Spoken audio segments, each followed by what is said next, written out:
अस्सलाम वालेकुम। उम्मीद करती हूँ आप सब खैरियत से होंगे। अच्छा, इधर मैं आपको इंट्रोडक्शन ऑफ सेट्स के बारे में बताने लगी हूँ। हमारे पास सेट्स की 8 टाइप्स होती हैं, यानी जिसमें हमारे सेट का चैप्टर बिलोंग करता है। सो ये मैं आपको बारी बारी एक्सप्लेन करने लगी हूँ, तो तवज्जो से सुनिएगा।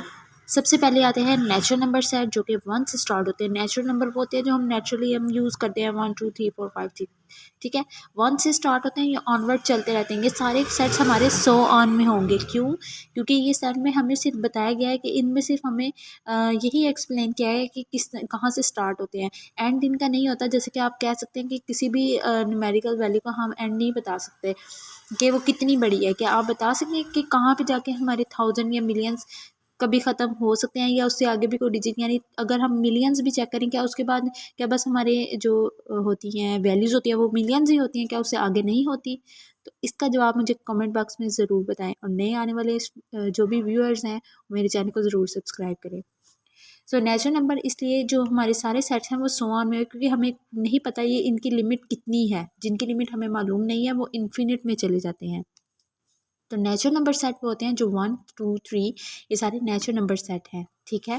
होल नंबर वो होते हैं जिसमें ज़ीरो भी आ जाता है, यानी होल यानी तमाम को कहते हैं, ठीक है। होल तमाम अदाद यानी ऑल इंटीजर, या with zero with natural number, zero digit with natural number set, ठीक है।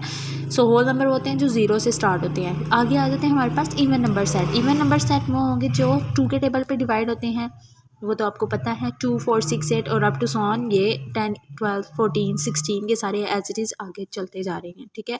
ऑड नंबर वो होते हैं जो जिनको हम उर्दू में ताकदाद भी कहते हैं, इसको हम जुफ्तदाद कहते हैं, ठीक है। सो ये ताकदाद हैं, ये वो अदाद हैं जो सिर्फ अपने ही टेबल पे जाते हैं, और इनमें वो वाले डिजिट्स भी आते हैं जो दूसरे टेबल पे भी जाते हैं, जैसे 1 3 5 7 9 11 13 15 19 21, ठीक है। जैसे कि सारे ऑड नंबर्स हैं। लेकिन ऑड नंबर और प्राइम नंबर ऑलमोस्ट सेम है, लेकिन इनमें थोड़ा सा डिफरेंस है। डिफरेंस ये है कि ऑड और प्राइम सेम है, इवन और कंपोजिट जो मैं भी आपको प्राइम के बाद बताऊंगी वो सेम है। एक लिहाज से देखा जाए तो ये चारों एक दूसरे से काफ़ी रिलेट करते हैं।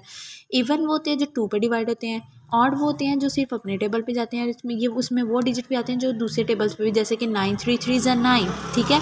अब प्राइम नंबर देखें, इसमें सिर्फ वो डिजिट आएंगे जो सिर्फ अपने टेबल पे जाते हैं। अब देखिए 2 प्राइम नंबर है, 3 5 7, अब इसमें 9 नहीं आएगा, क्योंकि 9 3 3 ज़ा 9 होता है। इसमें 15 भी नहीं आएगा, 21 भी नहीं आएगा, 27 भी नहीं आएगा, इस तरह से 33 भी नहीं आएगा, क्योंकि 11 3 टाइम 33 भी होता है, ठीक है। तो ऐसे अदाद या ऐसे नंबर्स इसमें नहीं आएंगे जो अपने टेबल के अलावा दूसरे टेबल्स पे चले जाते हैं। इसमें 59 आ सकता है, 61 आ सकता है, जो कि डिवाइड नहीं होता। ये आपने चेक करना है कि क्या 61 किसी पे डिवाइड होता है, और क्या 59 किसी डिजिट पे डिवाइड हो जाता है। रिमाइंडर नहीं बचना चाहिए, ठीक है। कंपोजिट वो होते हैं जो प्राइम का ऑपोजिट होते हैं। इसमें सारे 2 से डिजिट, लेकिन इसमें 9 भी आएगा, ठीक है, क्योंकि 9 ऐसे 3 चीज़ें हैं। इसमें 15 भी आएगा, इसमें 21 भी आएगा, 27 भी आएगा, ठीक है। तो मैं ये बताई थी कि कंपोजिट और इवन नंबर ऑलमोस्ट सेम है, लेकिन इसमें यह होगा कि इसमें उसमें 9 आ जाएगा, इसमें 8 तक ही होते हैं। इसमें सिर्फ 2 के टेबल वाले सारे आते हैं, लेकिन उसमें वो भी आएंगे जो अपने टेबल के अलावा दूसरे टेबल पर भी चले जाते हैं, ठीक है। और नंबर्स वो होते हैं जो अपने ही टेबल पे जाते हैं, लेकिन इन प्राइम नंबर होते हैं जो इसमें वो होते हैं जो सिर्फ अपने टेबल पे जाते हैं और किसी टेबल पे नहीं जाते, ठीक है। तो आई होप आपको ये सारे समझ आ गए होंगे।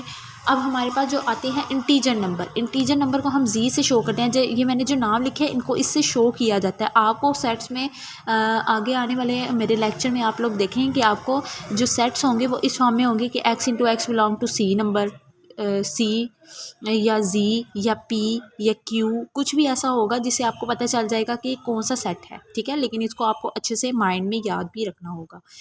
सो सी में वो कह रहे हैं, मैंने आपको ये बता दिया। अब हम कर रहे हैं इंटीजर। इंटीजर नाम से ही पता चल रहा है कि इसमें पॉजिटिव और नेगेटिव दोनों वैल्यूज़ आती हैं। इसको 2 तरीक़ों से लिखा जा सकता है, या आप इस तरीके से लिखें या आप इसको इस तरीके से लिखें, ठीक है। इसको हम जी से डिनोट करते हैं, जी से इसको डिनोट किया जाता है, इसको अप टू सो ऑन, क्योंकि इधर जो माइनस की वैल्यू वो लेफ़्ट साइड पे जाती हैं, और राइट साइड पे जो जाती हैं वो पॉजिटिव वैल्यू होती हैं। सेंटर में ज़ीरो आता है, तो आप इसको इस फॉर्म में भी लिख सकते हैं। अगर आपको ये लिखने में थोड़ी सी प्रॉब्लम हो रही है तो आप इसको इस फॉर्म में भी लिख सकते हैं, 0 +-1 +-2 +-3 अप टू सो ऑन, ठीक है। ये आप पे डिपेंड करता है आप इसको किस फॉर्म में लिखना चाहते हैं। रैशनल नंबर सेट हमारे पास ऐसा सेट होता है जो ओवर की फॉर्म में होता है, ठीक है। अब यहाँ पे एक रिस्ट्रिक्शन भी होगी जो आप मोस्टली क्वेश्चंस में चेक करेंगे। पहले मैं आपको ये एक्सप्लेन कर देती हूँ कि क्या है P/Q, यानी 2/3 1/5 कुछ भी हो सकता है। P/Q कोई भी एक वैल्यू जो कि रैशनल नंबर में होगी, ठीक है। इसको Q से डिनोट किया जाता है। इधर हमें वो कह रहा है कि P/Q कोई ऐसी भी वैल्यू है and P and Q it belongs to Z, यानी नेचुरल नंबर से जो है वो इसमें इंटीजर्स जो आते हैं, इंटीजर नंबर्स का सेट है। बिलोंग्स टू यानी इंटीजर नंबर इसमें पॉजिटिव नेगेटिव, क्योंकि सेट हमारा पॉजिटिव नेगेटिव भी हो सकता है। मोस्टली हमारी वैल्यूज जो ओवर की फॉर्म में होते हैं पॉजिटिव नेगेटिव दोनों होती हैं, आप लोग ये जानते हैं। तो यहाँ पे हम कहेंगे P/Q into P and Q belongs to Z set and Q is not equal to 0, यानी जो नीचे डिनोमिनेटर है वो कभी 0 नहीं होना चाहिए। उसकी एक वजह है, मैं आपको बताती हूँ। अगर 0/1 होगा तो हम इसको 0 लिख सकते हैं, यानी 0/2 0/5 कुछ भी वैल्यू हो तो हम उसको लिख सकते हैं कि ये एज इट इज़ लिखी जा सकती है। लेकिन अगर हमारे पास 1/0 हो जाए या 2/0 हो जाए, जो नीचे की वैल्यू होगी, अगर नीचे वैल्यू 0 हो जाती है तो वो हमारा क्वेश्चन इन्फिनिट में चला जाता है, यानी उसकी हम कोई वैल्यू नहीं दे सकते। उसमें ये रिस्ट्रिक्शन ज़रूर होगी हर क्वेश्चन में कि आपको अगर कोई ओवर की फॉर्म में होगा तो आपको ये रिस्ट्रिक्शन ज़रूर बताएगा कि हमारा जो डिनोमिनेटर है वो कभी भी 0 के इक्वल नहीं आना चाहिए, उसको नहीं होना चाहिए 0 के इक्वल। सो आई होप आपको इंट्रोडक्शन ऑफ सेट्स समझ आ गए होंगे। तो उम्मीद, अगर आपको फिर भी कोई प्रॉब्लम है तो आप मुझसे कमेंट बॉक्स में पूछ सकते हैं, और आप लोग मेरे चैनल को ज़रूर सब्सक्राइब करें। अल्लाह हाफिज़।